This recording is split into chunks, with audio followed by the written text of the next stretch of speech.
is the Miller Lite Cowboys Hour. Supported by Albertsons. And brought to you by Miller Lite, the only beer of the Cowboys.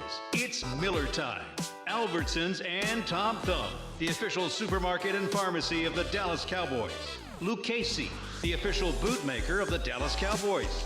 Blockchain.com, trusted by millions, trusted by America's team. And by Omni. Omni Hotels and Resorts, the official hotel of the Dallas Cowboys. It's Victory Monday! Now your hosts, Haley Sutton and Brad Chan. Yes, it is absolutely Victory Monday. Thank you for being here. Thank you for coming out to Christmas in Palm Springs. What the heck's going on with the weather? I have no idea. But it's Victory Monday. Where's the Victory Monday Club? There they are, right there. They have shirts now. Do they normally? Y'all normally have shirts? They've been wearing these shirts every week. I can't see. Yeah. I get so distracted by the signs. You guys did such a good job on the signs that I don't even see the shirts. Victory Monday, and the Cowboys are 9-3, huh? 9-3. 9-3. How about that? Bad. That's pretty good. We are at Cane Rosso in the Star District in Frisco. We're delighted to have those of you who are here with us to enjoy the company of the Cowboys' great kicker, Brett Maher. Thank you for being here tonight, Brett. Yeah, thanks for having me. Welcome to all of those of you who are listening, wherever you're listening, on the Dallas Cowboys Radio Network. Thanks for joining us. Thanks for joining us anywhere and anytime you are joining us streamed on DallasCowboys.com. Those would be the little boxes, Brett. You can look in the little box right in front of you and wave to the nice people. Hey, there's a lot of them. There we are, yeah, there are. That's right. A lot of people are tuned in. So, appreciate you. You didn't know you had your biggest fan in I the know, building, that's right. did you? I love it. I love it. When you're having the kind of year you're having, both individually and as a team, you have a lot of biggest fans all of a sudden. That's don't you? right. And I love Victory Monday also. How is, other than the feel-good fact that you won the game, is there Victory Monday any different? We're in just a little bit shorter into the facility, but otherwise you still got to take care of your body, do that piece of it. It's just, I don't know, you're minus 2 or 3 hours, which is nice. It's a great amount of time for a nice little nap on Monday. Does it come off the front of the day or the back of the day? The back. Okay, so you had to come back out again. So thank Yep. you very Yep. much for being here. But that 2 or 3 hours, when you had a night game, even a home night game, that makes a difference, doesn't Makes it? a big difference. Yeah, absolutely. All right, so let's talk a little bit about. We're going to get right into the Brett Maher. This is your life. Here we go. Because this is, I've said this before. One of the reasons that that personally, I hope the team really does well and has a nice long postseason run is that when that happens, the individual stories get told. That there's not time for the country to pay attention to everybody. When you're down to a handful of teams, then they're looking at everybody. And I think everybody ought to know your story, because when Mike McCarthy came up with the theme of resilience for the year, did he consult you first? Did he say, what word would you like? Or No, it could be, all. that could But, be your travelogue. Yeah, I do. That's been a calling card of mine for many, many years. So yeah, it did. It worked out perfect to fit into this culture, what the new staff is doing since the last time that I've been here, and yeah, it's been fantastic. Yeah, we're going to get into this is Brett's third iteration as a Dallas Cowboy, and we're gonna follow along the steps of the way in what to Brett might feel like excruciating detail in the next in the next few How minutes. How long is this again? Yeah, 6-7 hours. 7. You won't even. You'll reach a point of numbness, and you won't even know you're here anymore. Perfect. But let's talk about the groove that you are in. It's first of all, it seems to me, since we're humans and none of us perfect, that you kind of take it personally almost every time you don't hit the exact kick that you want to hit. Am I right about that? Yeah, I don't know that it's personal, I guess, per se, but I think you're always striving for being perfect in whatever you do, with also having a healthy understanding that that's not possible. And that's kind of a fine line to walk. And I think with kickers especially, to get on the wrong side of that line is pretty easy. But to have a healthy respect for understanding that you're not going to succeed sometimes, but still doing everything in your power to put yourself in the best position to succeed. And then when I feel like I do that and you go out there and you don't perform as well as you feel like you should, it can be frustrating. Are you like 88% for the year on field goals right now? Is that right? I think 87, yeah. 87, okay. So just so you know, we can look this up, but I'm fairly sure that Jan Stenerud, the first kicker who was selected to the Pro Football Hall of Fame, is in there at somewhere around 56 or 60%. Yeah. Okay. And now, if you're below 90, you're going to be extra scrutinized, right? Right. So last week, Thanksgiving, beat the Giants. Mm-hmm. You missed the first field goal you've missed that was not 59 yards. How much did that ruin your Thanksgiving?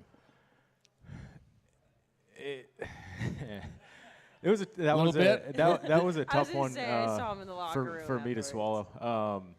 And it's tough because I'm super happy for the team, and we had a fantastic, month or so now, 3 weeks, whatever that's been, and it's such a fantastic holiday. And for those of you that don't know, my wife and kids live back in Nebraska. They were all down for the holiday as well, so I was able to spend a half hour, 45 minutes to kind of sulk on my own, and then once I got up after the game and was able to see them, was able to kind of push that aside for a couple days, and we had a nice long weekend, and then you go back and you rewatch the game and you Sulk again? try to not go down into the rabbit hole. So where does that come from? I mean, does that aspect of your personality carry over into the rest of your life? Which part of it? Just lay down here on the couch, and we're going to talk about you. The part where missing a kick, I won't even call it a mistake. Missing a kick just eats at your insides. I think it's due to the amount of prep that I put into each particular detail of what I do, and it's more than just that. I don't kick that many balls relative throughout the week. You got offense runs 70 plays a day, and defense does the same. And over special teams, we've got a certain amount of time to get different things kind of squeezed in. And I'll hit 30 or 40 balls throughout the week, and that's it. But outside of that, there's so much time mentally, rehab, technically, to make sure that everything is dialed in and ready to go for Sunday, Monday, Thursday, Saturday, I guess, sometimes. But I think that's what trips it just a little bit, is knowing that you've spent so much time and energy in this one thing, and you've done it perfect so many times that sometimes you just don't. And but so perfect and interesting. So do you use the Arena League goalposts when you practice, or the regular ones? Okay. Yeah. So if you just slide the ball inside the left upright from 53, that's good. If you move it like 6 inches to the left and miss that upright, and you're outside the upright, that's bad. Now, is perfect anywhere in there? Do you have to split them to really feel good about it? I do a lot of it based on how the ball's rotating and how I feel like it comes off my foot. So we watch film, obviously, of the kicks that we have, and there are some balls where I feel like they came off my foot super clean, and they're maybe left third, right third, whatever it is, and then you go back and maybe you were just a half an inch off on your your approach, or coming back the line that you picked maybe wasn't exactly perfect, but everything felt clean, and that's fine, because at the end of the day, you're exactly right. You get all 18 feet of the goalposts, and they 3 points if it goes in, and it's 0 if it doesn't. So it's very black and white. in terms of that, but there's a lot more detail into it. Was there an added layer of frustration on that Thanksgiving game, knowing you were coming off of such an incredible game in Minnesota and then having that frustrating performance you just talked about against the Giants? The piece of frustration was, for me personally, we were kind of cruising through that whole game as a team, and I think I got a little bit ahead of what the actual moment was, and I knew, I had a great weekend ahead with my family, and we were up by 15 or whatever, and converted a couple long third downs, and I think I just kind of got a little too far down that rabbit hole, and then you get called on, and if you're not ready, especially in this league, you're going to get exposed pretty quick. But we talked out, if you guys haven't seen, I sat down with Brett a couple weeks ago on 1st and 10. He's not a sneakerhead, for those of you who didn't know. But one of the things we talked about was just kicking being such a high-pressure position. Mm-hmm. You talked about, staying grounded in the game and making sure you stay locked in. In a game like Sundays where you weren't really called upon other than to do, kickoffs and extra points, how do you stay locked in and engaged in a game when you're not really involved in kicking field goals? Yeah, a lot of it is just personal awareness for where I feel like my, levels of modulation are. And I know about the sweet spot where I feel like I need to be in terms of how engaged I am and where my energy level is. So I was not going to let that get me again since it just had the week before. I was ready to, especially with how our defense was playing, up until they took a knee, I was like, we could get a sack, fumble, touchdown, so you better be ready to go. Do you allow yourself to get excited with the guys whenever touchdowns and stuff are happening, or do you have to just be laser focused? Touchdowns, not so much, because generally speaking, the next two plays I'm involved in. Once the defense gets the ball back, there's a little more time there's a little more time to take a breath. Again, with the exception of yesterday, it was just a different experience all the way around. Yeah, that was nuts. It was like 1 minute you're like, okay, touchdown, and then it's like, whoa, another one. Yeah, it was. We were up 21-19, and I honestly don't really know what happened, and I'm getting ready to go kick off, and it's 47-19, and I'm like, well, you got to kick off again. Hold on, you got to kick off again. Yeah. CD said, because he was asked in the locker room, he was like, at what point did you guys realize that this one was out of hand? And CD was like, I think maybe when it was 30-something. It just happened so fast. Yeah, it was just a darn defense just kept taking the ball away and scoring. Well, I think you're going to want to hear, it's going to be helpful for everybody to hear Brett talk about his journey, the difference between the Brett Maher who came to camp this summer and the one who was here just a few years ago. It's all part of the journey, and what a great journey it's been. And we're delighted to have all of you with us. And Brett Maher, our special guest tonight on the Cowboys Hour, Cane Rosso at the Star District in Frisco. We'll be right back.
Miller Lite Cowboys Hour, supported by Albertsons.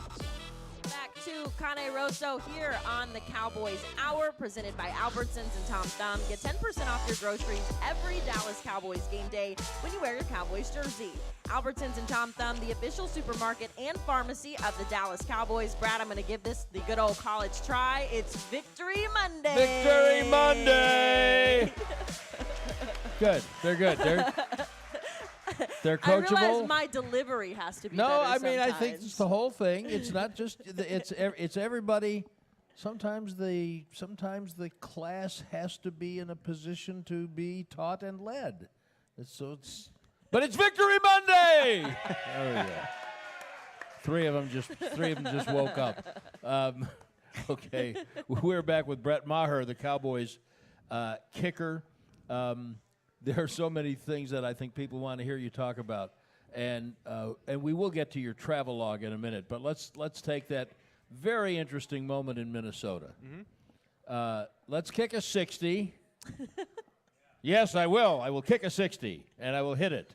Oh, hold on. Let's do it again.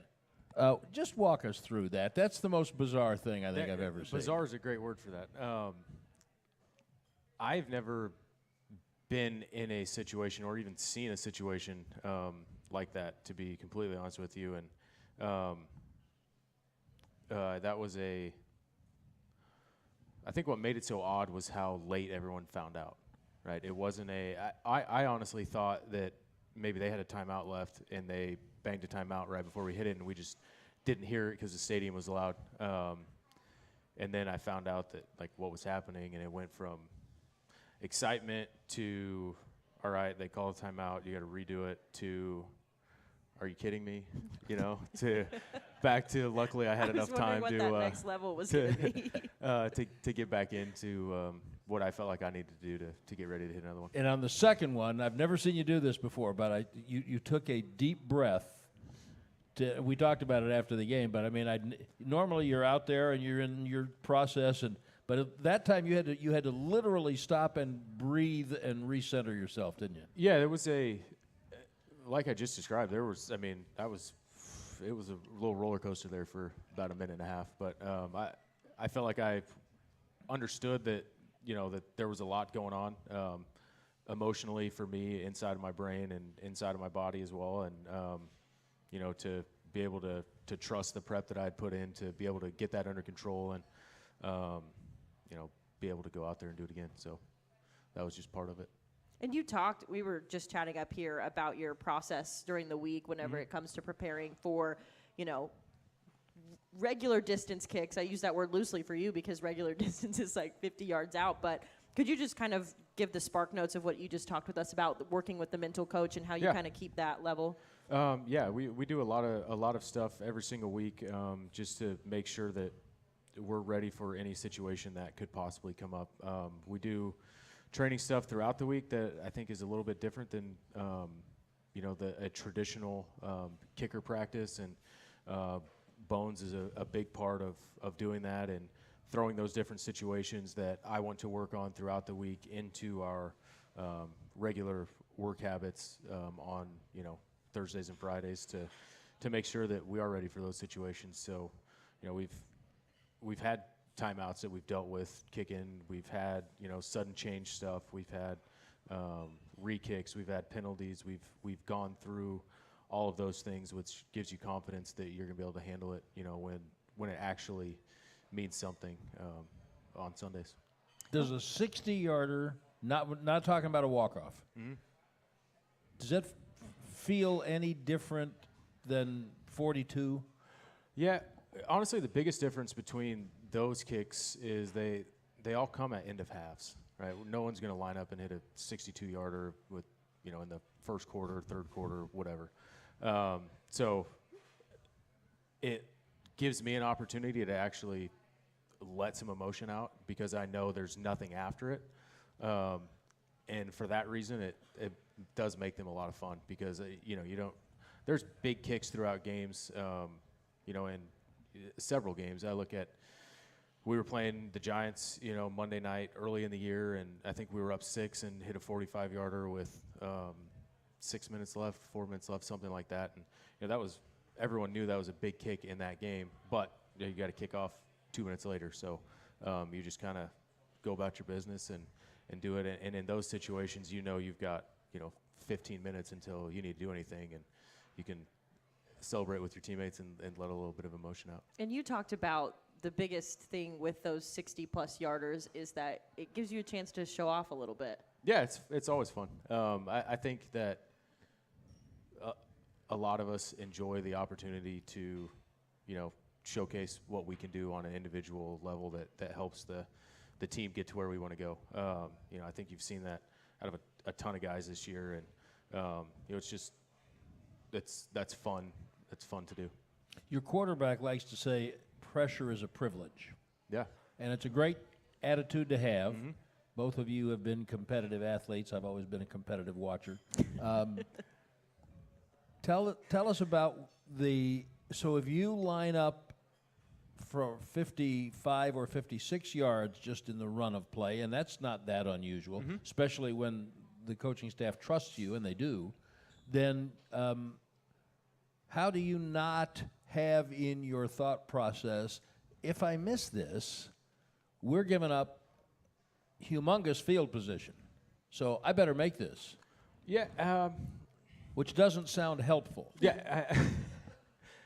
That's not something that generally goes through my head when I run out there, which is probably a good thing. But it kind of just goes back to me having my routine and trying to do the same thing every single time. I don't feel like from those distances that I need to change anything.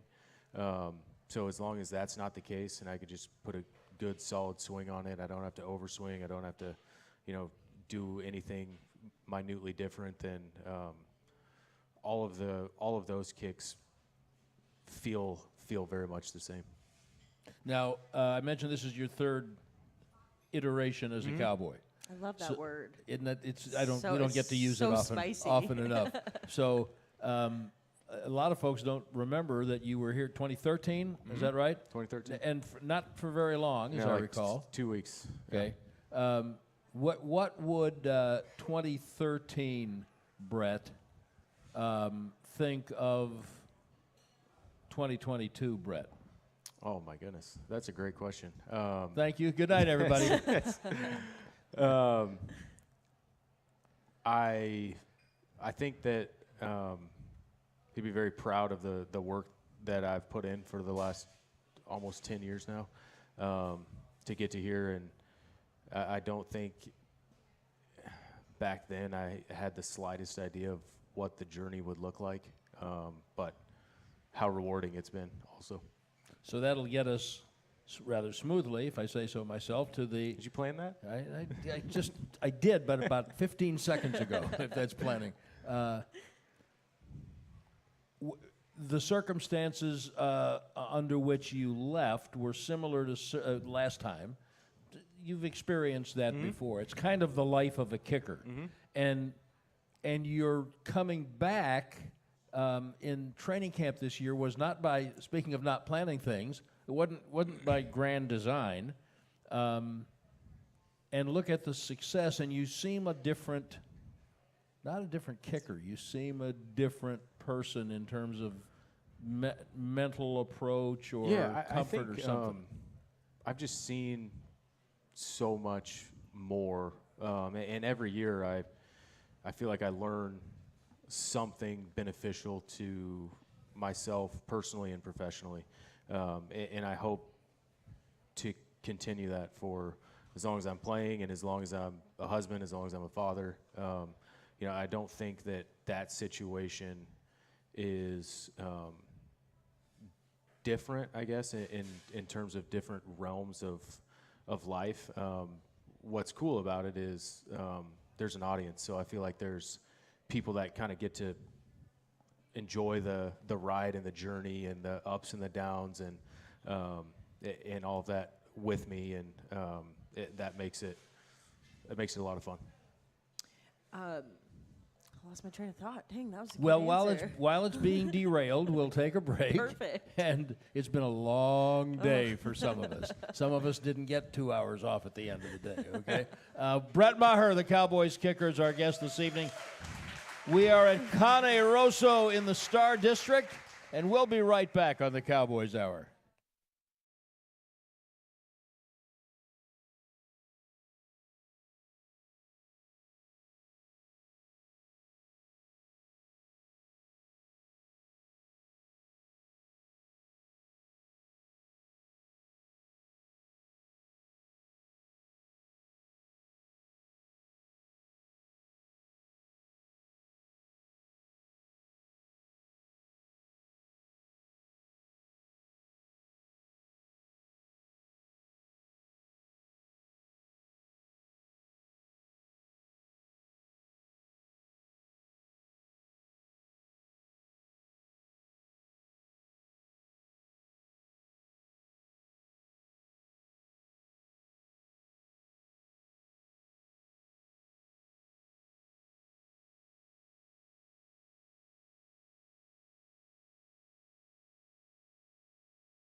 Cowboys Hour, supported by Albertsons. We are at Cane Rosso for the Cowboys Hour, presented by Lucchese, the official bootmaker of the Dallas Cowboys, here on Victory Monday.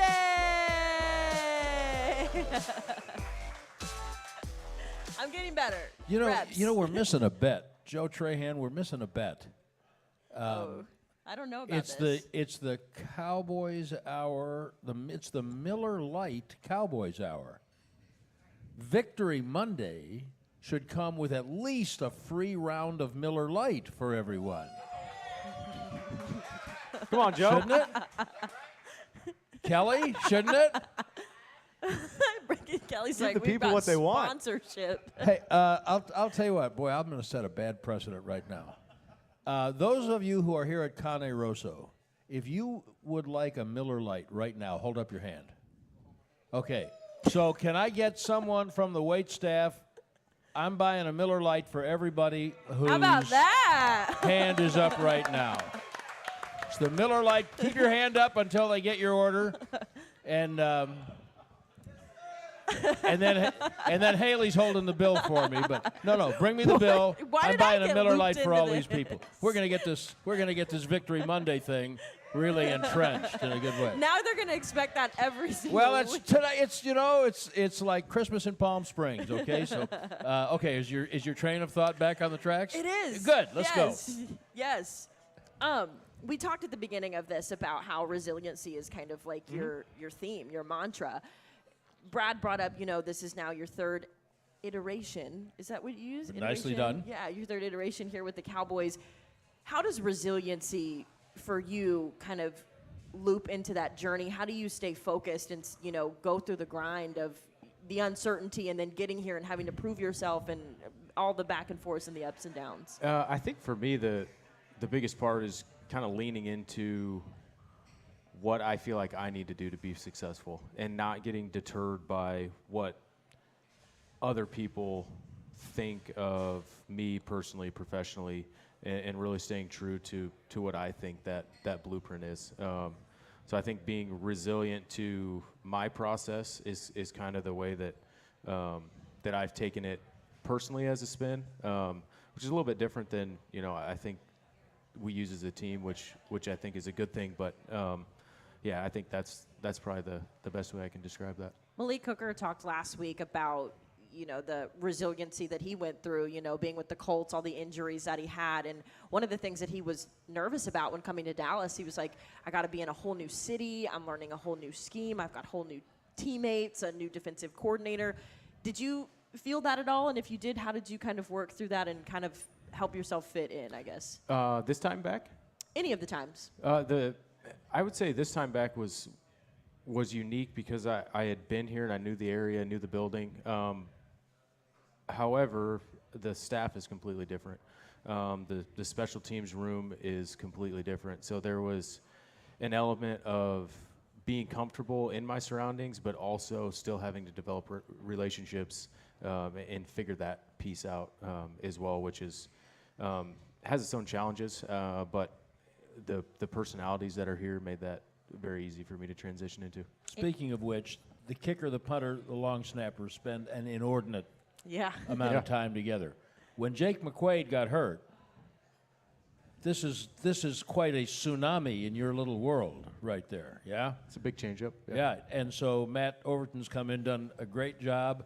But just what was that little mid-season unexpected course correction like? Yeah, well, I mean, first you feel bad for Jake. You know what he's put into his entire career, and what was really interesting, and I didn't learn this until I was here, but that was Jake's first game of his career that he had missed.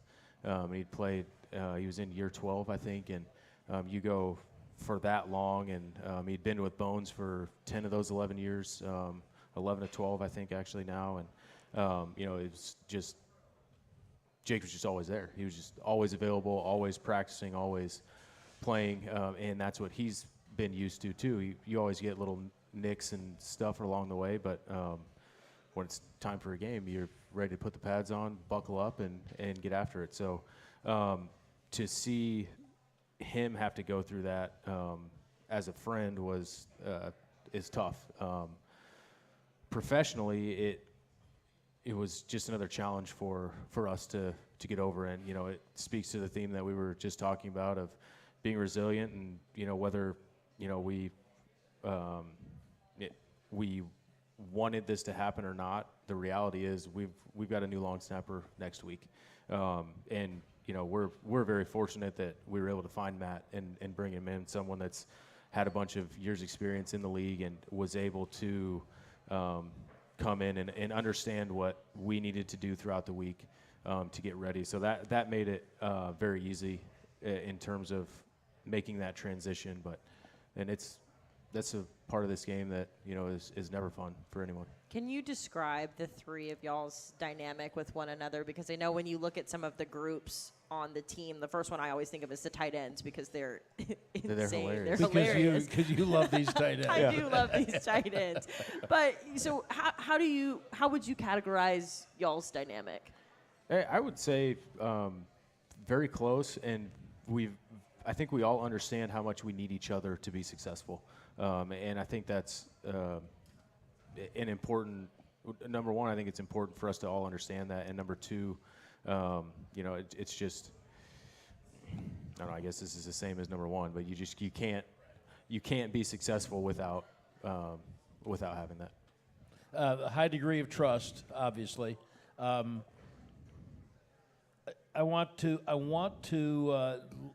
just want people to understand a little bit about the travelogue because it's not just in the NFL. These are the teams and years. I can't do this from memory, so I'm reading. Yeah, I was going to say there's going to be a quiz at the end of it. This is how you actually get your free Miller Lite. That is correct. That's correct. This is Brett Maher's professional, not college. This is Brett's professional travelogue. Started first contract New York Jets 2013. Then the Cowboys same year. Then to the Canadian League, Winnipeg Blue Bombers in 14. Ottawa Red Blacks in 2014 and 15. Hamilton Tiger Cats in 16. Cleveland Browns in 17 for a minute. Back to Ottawa in 17. Then the Cowboys in 18 and 19. The Jets in 20. Washington in 20. Houston, how long were you in Houston? 8 weeks. In 20. Cardinals in 20, lapping over into the calendar year of 21. The Saints for 3 or 4 games? 8. 8 games last year, including one against the Cowboys, and then now here we are. Now that is ridiculous. Yeah, I think the quiz is where haven't you played? That's I a mean, better quiz question. Did you, when you decided to pursue kicking as a job, did you have any idea that kind of thing was possible? I really didn't think I'd get fired that many times, Brad. So no, I didn't. It's been a wild ride, and you know, and I know that it's been crazy, and that I've been in a lot of different places, but to hear you read it off, you know, it just it even blows my mind a little bit. What have you learned throughout this process of all the steps? Maybe, or was there like a point in one of these times when you were like, this is something that I've learned about myself that I want to carry over wherever I go next? I think the biggest thing that I've learned throughout the whole thing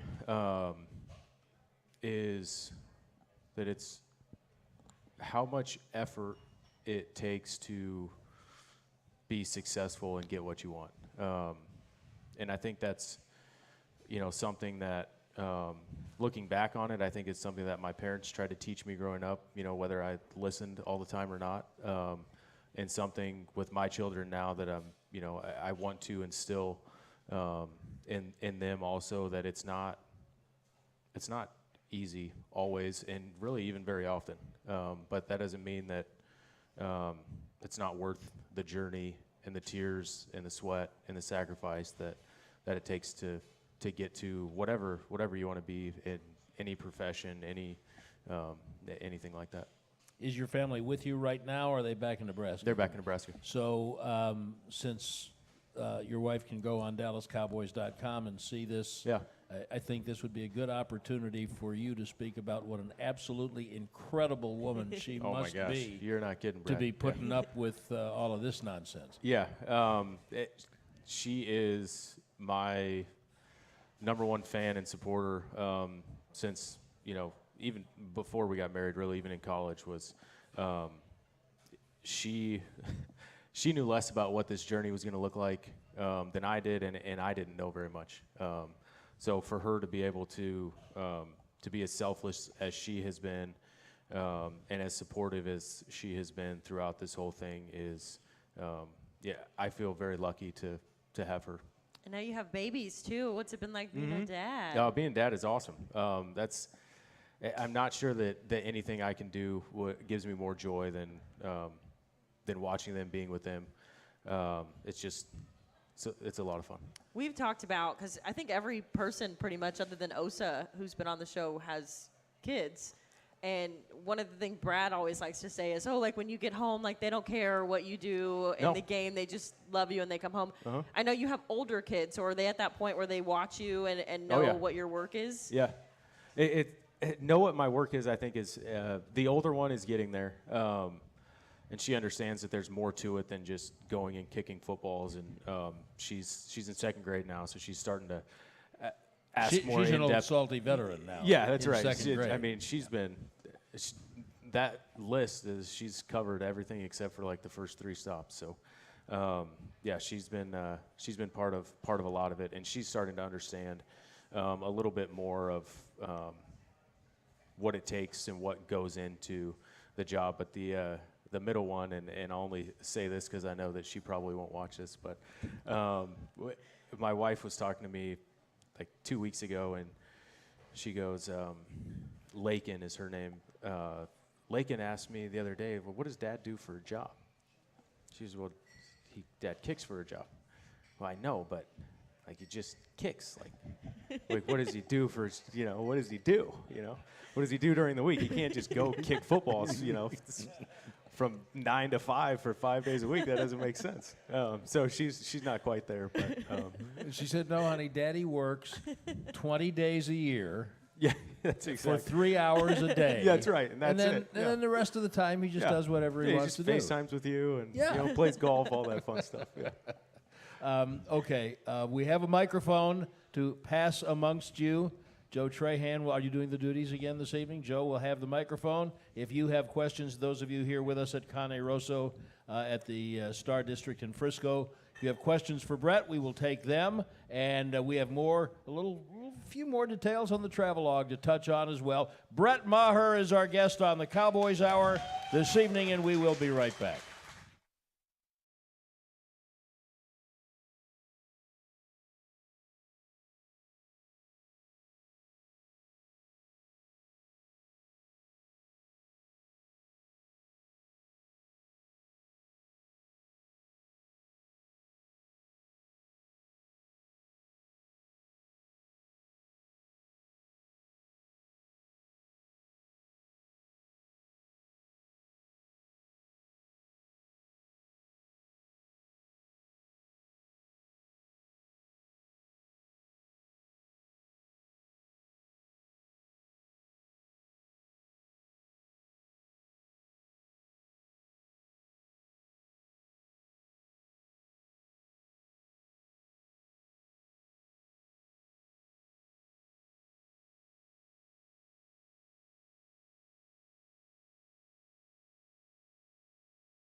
Cowboys Hour, supported by Albertsons.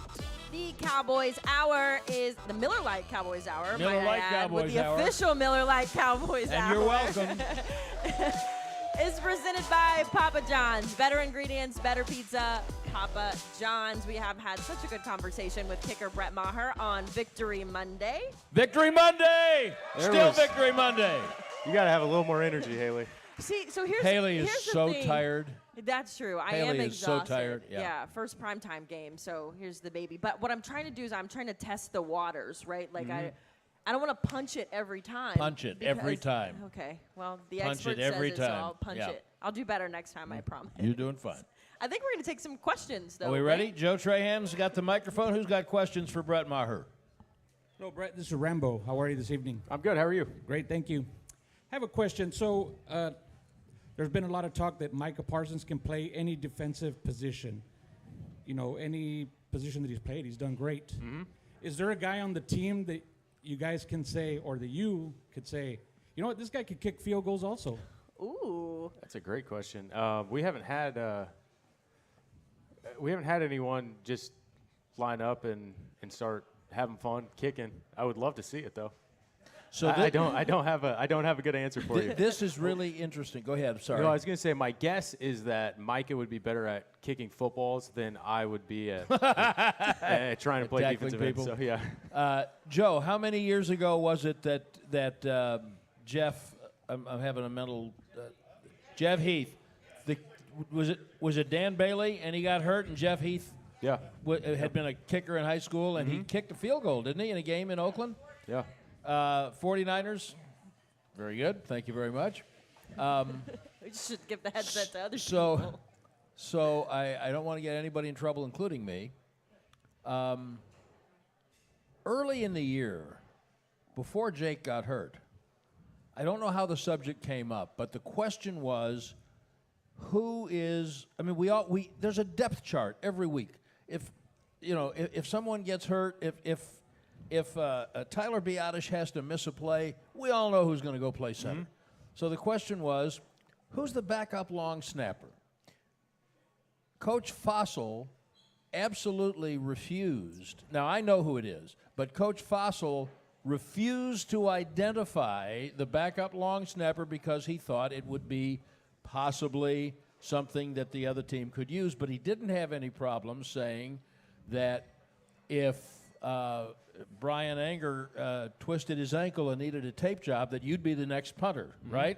Yep. How much punting have you done? Enough to be able to get through a punt or two. Okay, a punt or two. Okay. Or I whatever love the whatever the game specificity. allows. Okay.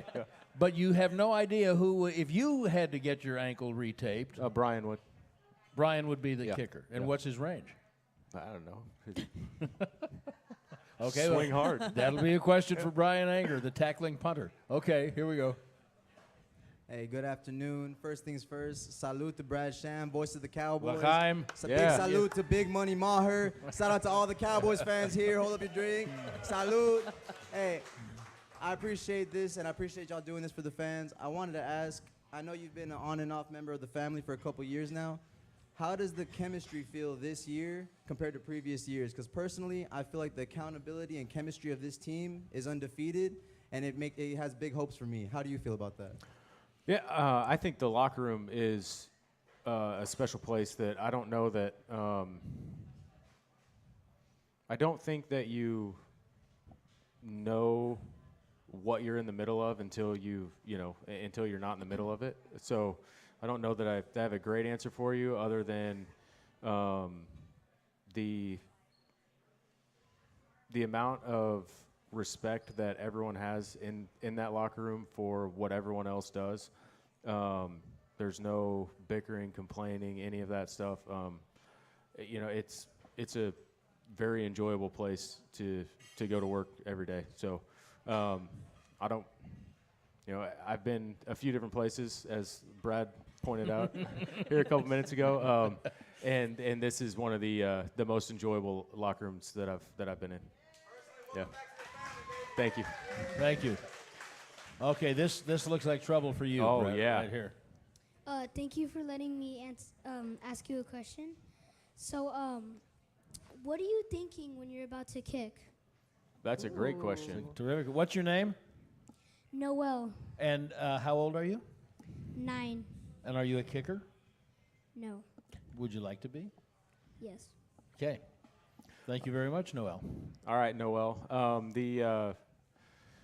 There's a couple things that I kind of go through every single time that I'm going to go take the field to kick an extra point or a field goal.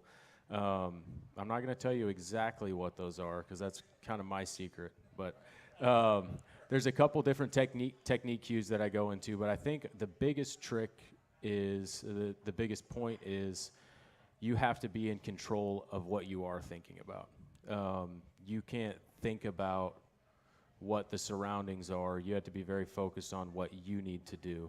And I think if you can handle that piece of it and not let other things make their way into your head and start thinking about those, then I think that's how you be successful. So I don't think it's as important what you're thinking about as long as you're purposefully thinking about it. Did that help, Noel? Did you get that? Yeah. Yes. Yes. Thank you. Great question. Thank you. I don't know how many of you know, Haley was a truly outstanding college soccer player at North Texas. Did you ever think about being a kicker when you were playing soccer? It crossed my mind. I actually did a story in Montgomery with a young lady who she made history at her high school for being the first girl in the whole state of Alabama to kick a field goal in high school. So shout out to my girl. And that was the first time I'd actually kicked a field goal. I'd never really thought about it up until that point. I was pretty focused on soccer. And so I was doing my stand-up for the story, and she sets up the tee. We're about 35 yards out, so she's walking me through, all the steps. You got to come out this way and that. And I'm like, I can kick a ball 35 yards. This is local TV, whatever. We'll just do it. And when I tell you I banged that ball, like, I'll post it on Twitter tonight. It was incredible. So that being said, if you ever need a backup, just give me a call. Well, I'm not specific on numbers. I don't need a special number. Just throw me out there. What actually led me to that is hearing that question as your girls are growing up now and one by one becoming a little bit more understanding of what you do. How would you feel about it if the 8-year-old here in about 7 years, 6 or 7 years, came and said, Dad, I want to try out for the football team. I want to be a kicker? I have told her ever since, she could really start asking questions, and she'd bring up, well, look, like boys play these sports, girls play these sports. And my response to her has always been, if you are big enough and strong enough and good enough, it doesn't matter. It doesn't matter if you're a girl, a boy.